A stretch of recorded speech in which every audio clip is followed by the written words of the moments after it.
Team Captain, at your service.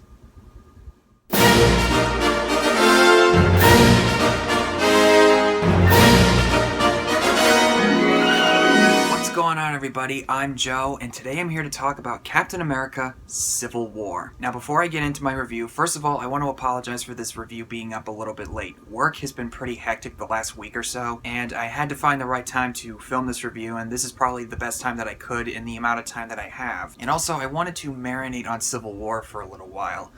Talk with other people, see how they felt about the movie, and give it a little more time to process and everything. And there will be spoilers in this video. I'm not going to talk about every single detail in depth, but there's going to be some spoilers in here, so if you have not seen this by now, you've been warned. But I feel like enough people have seen this movie by now for me to warrant a spoiler discussion. So, without further ado, let's talk about Captain America: Civil War. I was really looking forward to this movie. I really enjoyed the first Captain America. Winter Soldier was even better. If you guys have been following my series of reviews, Captain America is easily my favorite Avenger, even if it's from the movies. And naturally, when Civil War was coming out, I was obviously going to go see it anyway, because I love Cap, but also with SpiderMan, we'll talk about him later, was going to be in this movie. And it was big clashing of Avengers, Tony Stark versus Steve Rogers. Control versus freedom. Speaking of that, the main plot is basically the Avengers being divided and disputing over whether or not they should be controlled by the world's governments. The movie opens up with Steve, Natasha, and Wanda, and Sam Wilson tracking down Crossbones from the Winter Soldier, who was obviously scarred up from the accident he was in during the takedown of S.H.I.E.L.D. in Winter Soldier. And when Cap finally corners him, he sets off a bomb that he wrapped around himself like an explosive vest. Scarlet Witch picks him up, lifts him up in the air with her powers, tries to contain the explosion, but it's too late,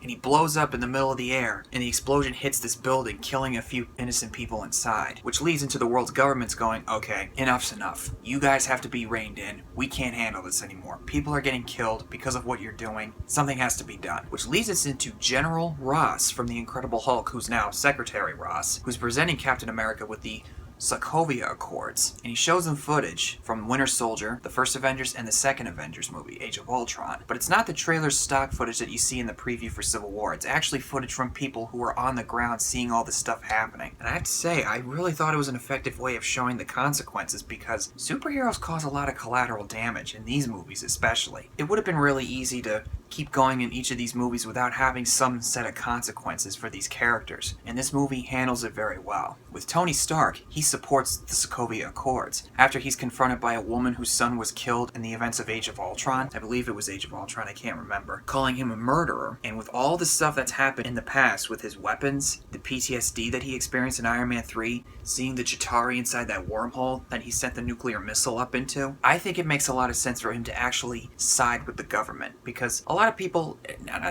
there's a lot of people that are complaining about this movie.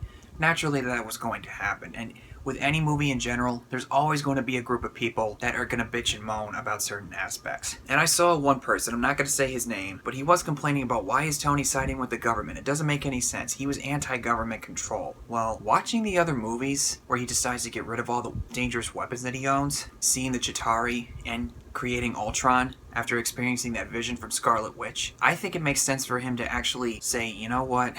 I think it's time to side with the government on this one. We need to be contained. With Steve Rogers, on the other hand, you understand his side of it with all the stuff that he experienced with Hydra and with Bucky, and we'll get to that guy later. He is not exactly willing to side with the government on this because he saw what happened when he put his trust in the government. He was being used as a pawn on a chessboard, and he tells Tony in a really great scene, Tony, you chose to do that. If we sign this, we surrender our right to choose. What if the UN sends us a place we don't think we should be? What if there's somewhere we need to go, and they tell us we're not allowed to? Just the thought of that, it scares me. Because imagine whatever country you're living in, what if they decide to control every single aspect of your life? And that's happened before in history. Nazi Germany, the Soviet Union. But really, just imagine your country's government taking that kind of stance with you and the rest of the citizens.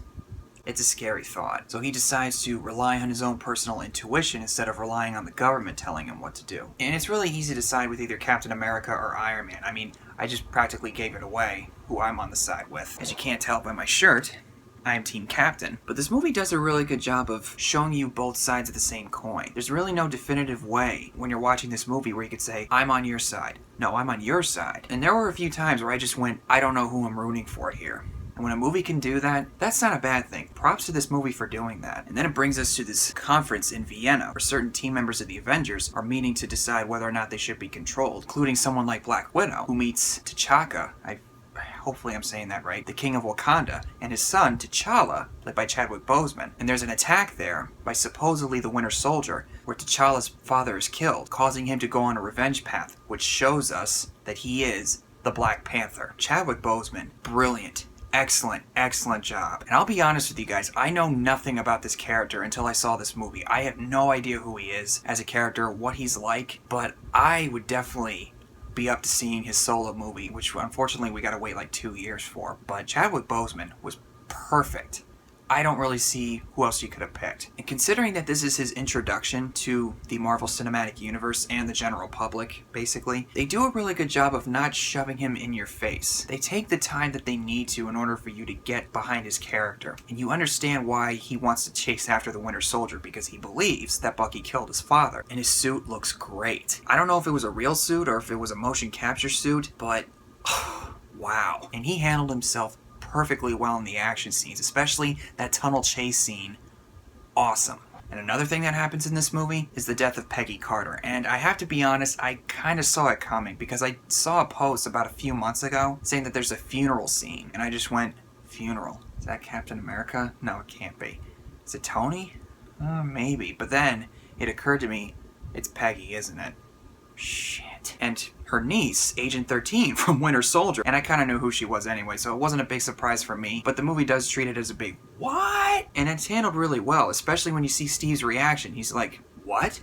And she's doing the eulogy for her aunt, talking about, how did you get to where you were in S.H.I.E.L.D.? And she says, compromise where you can and when you can. But at a certain point, you have to say, no, you move. I'm not moving from this position. You move out of my way. And because of that, Captain America decides to stick to his guns. And I just couldn't help but go, that's why you're Captain America, man. Now, after that tunnel chase scene, Bucky, Cap, and Black Panther are arrested by the authorities. But then certain things happen where they have to escape. After this blackout is caused by Helmut Zemo, played by Daniel Bruhl, and Steve is able to break Bucky out of prison and go to a secret hiding place with Sam Wilson. And Bucky, I felt so bad for this guy, personally. He was being controlled by Hydra, literally, with his mind. And they showed that in a few scenes before that, where he's killing these two people in this car, and he's being controlled by these Russians who I'm assuming were Hydra agents. They're citing these certain words, like these code words, getting him into an assassin-like mindset. And you could tell he doesn't want to do that stuff, but he's been programmed to do this for so long that he can't seem to break out of it. And the way Marvel handles this kind of character, you gotta give him credit for that. I mean, regardless of how you feel about them with the Edgar Wright situation, which seriously, people, get over that already. We heard it. Enough is enough.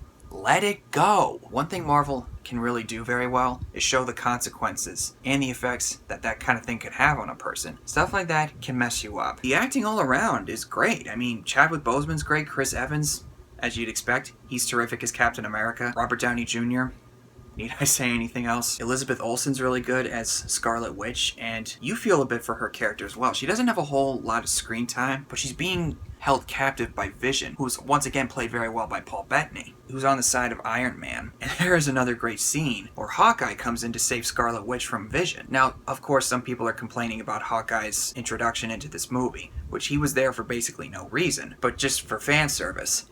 I disagree. They don't really explain why he's in there, but the way I see it, Age of Ultron, he was the one who gave Wanda the pep talk. If you go out there, you're an Avenger. Don't let the mistakes you made in the past dictate who you are. You have a chance to do some good here. Take that opportunity. And after she accidentally killed those people in that building, I can imagine that Hawkeye feels somewhat responsible for her because he helped her find her way back. Am I grasping at straws?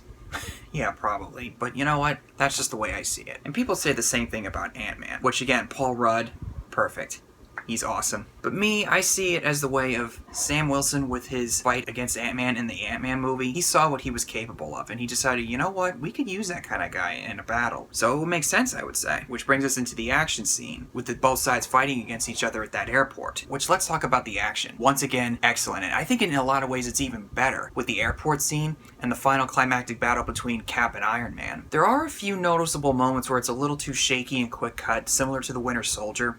Obviously, the Russo brothers are trying to go for a more Jason Bourne kind of vibe. Sometimes it's a little too on the nose, but for me, I wasn't too bothered by it personally because I could still tell what was going on. It wasn't too obvious that they didn't know how to film action. It was just...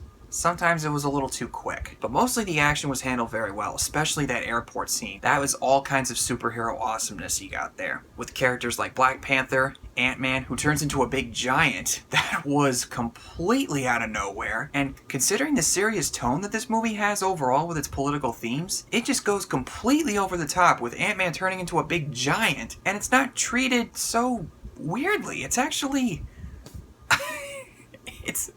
It's awesome. And Spider-Man swings around him saying, "Hey guys, you ever see that old movie, Empire Strikes Back?" And he starts swinging around them and I just went, "Oh yeah, with the..." Speaking of Spider-Man, give me just 1 second. Yes. Now I can finally talk about Tom Holland as Peter Parker Spider-Man. He's only in the movie for about 30 minutes total. Understandably so, this is a Captain America movie. So you obviously can't have him be the main star of the show. And I'll be honest with you guys, when they set up his introduction, when Tony and Black Widow were talking, we're gonna need some more people. You have your set of people? Oh, I got mine. Who's yours? And the moment she said that, I just went, is it? Is it? Is it? And then it cuts to an interview of Queens, and it says Queens, and I just went, oh my god, oh my god, oh my god. I was a basket case.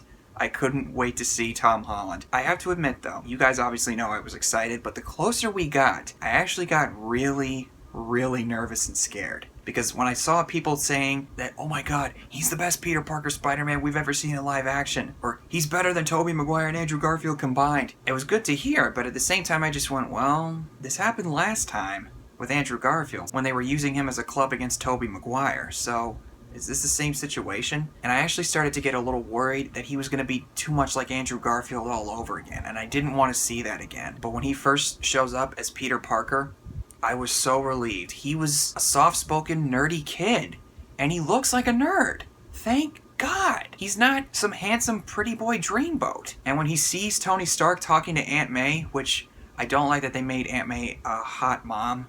I mean, more or less. I have nothing against Marissa Tomei, but why did you make Aunt May a hot mom?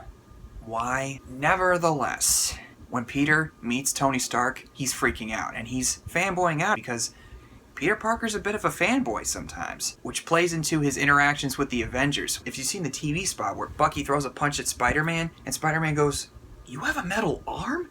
That is awesome, dude!" Could you blame him, really? He's a teenager, and he hasn't really been at this for very long, which plays into the idea of Spider-Man not being the typical superhero, where you got guys like Batman, Superman, Captain America, who are guys that you could look up to. Spider-Man was the first superhero that you could relate to, actually, as a normal human being, who didn't have the mentor to teach him how to be a hero, and he had to learn that on his own. This movie does a good job of showing how they understand this character. Finally, after 12 years, we have a good incarnation of Spider-Man. Now, I know what you guys are probably going to ask me. Do I like him better than Tobey Maguire, or do I like him just as much as Tobey Maguire? Well, I don't know, because I've only seen this one time, and he's only in the movie for about 30 minutes. So people who are saying that he's the best ever, I think we should wait until Homecoming before we can say for sure. But I am not one of those people who's going to use Tom Holland as a club against Tobey. That being said, as far as favorite actors who played Spider-Man, and I'm going to branch out a little bit into voiceovers, Neil Patrick Harris and Josh Keaton. Live action, Tobey Maguire,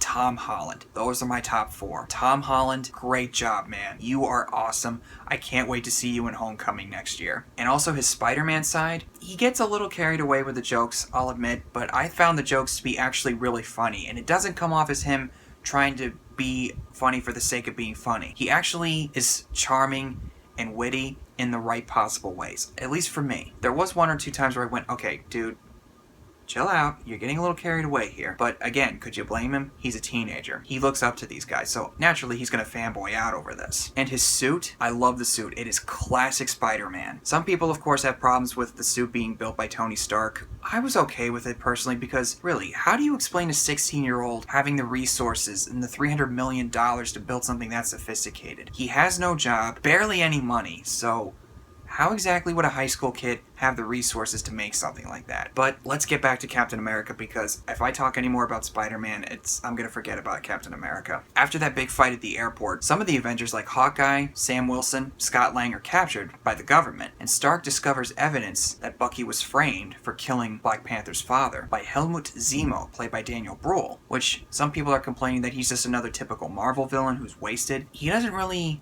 have that much emotional weight to him, but I can appreciate how the filmmakers actually went to make him out a citizen of Sokovia, whose family was killed in the events of Age of Ultron, so naturally, he would have a sense of bitterness towards the Avengers. They could have made him a little bit more interesting. I mean, that is kind of a cliche that his family got killed, but then again, I do appreciate how the filmmakers show his motivations. And he eventually draws Bucky and Steve and Tony into this secret hideout where Bucky was once held as the Winter Soldier. Black Panther nearby just watching from the shadows. And Zemo turns on this computer, showing this road of that car crashing which we see earlier at the beginning of the movie. So Cap's watching it, as is Bucky, but then Tony walks up and goes, "I know that road.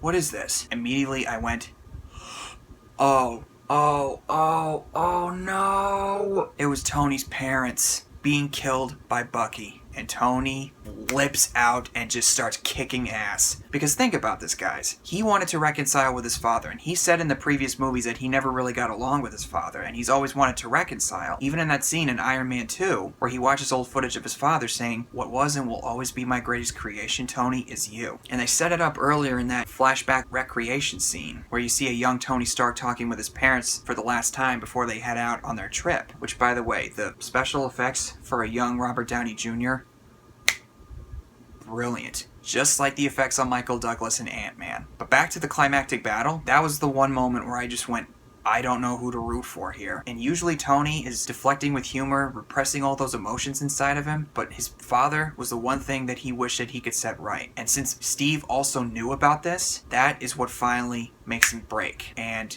it is really, really riveting. And I was on the edge of my seat, and I was telling myself, Tony, stop doing this. Steve, stop doing this. Don't kill him. And it ends with Bucky's metal arm being destroyed, and Cap just slams his shield right into Iron Man's arc reactor. And Steve and Bucky leave, and Steve leaves his shield right behind him after Tony says, "That shield doesn't belong to you. My father made it!" And then it cuts to Black Panther, who has discovered that Bucky was innocent of killing his father, and that Zemo was actually manipulating the whole thing to make them kill each other. And it also shows a good arc for his character. He decides not to be a vengeful monster like Tony Stark almost became earlier, and decides to turn Zemo over to the authorities.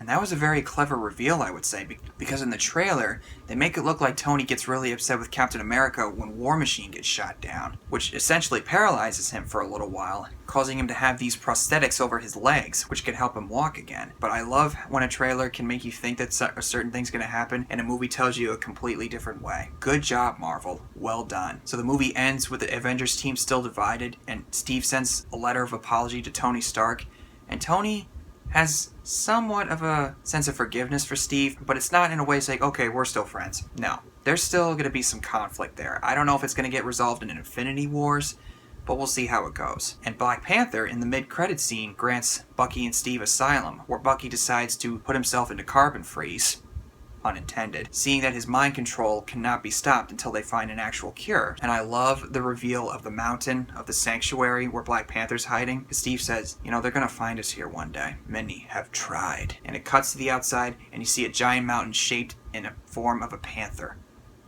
Perfect. And the final credit scene is Peter Parker sitting on his bed with his black eye, trying to lie to Aunt May about his black eye and his wounds. Saying, this guy named Steve beat me up and his friend did. They were pretty big. And his web shooter's got a projector on it, and he turns it on, shines it on the ceiling, and it's the SpiderMan symbol, which I recognize from the early 60s comics when he lights it up on the floor telling his enemies that he's here. And it says Spider-Man will return. Bottom line, guys, I had a lot of fun with this movie. I have to think about this, but I think it just might be one of the best comic book movies that we've had. And with the Russo brothers on the Captain America series, I think it's safe to say they did it again. Great job, guys. and I cannot wait to see what you guys have in store for Infinity Wars. And as far as superhero trilogies go, this is definitely up there with the Dark Knight trilogy. I've seen a lot of people saying that this is better because Dark Knight Rises sucked, and that's a whole different story. Guys, seriously, get over your hatred of Dark Knight Rises. Stop it. But as far as I'm concerned, I love both. Overall, another home run by Marvel Studios,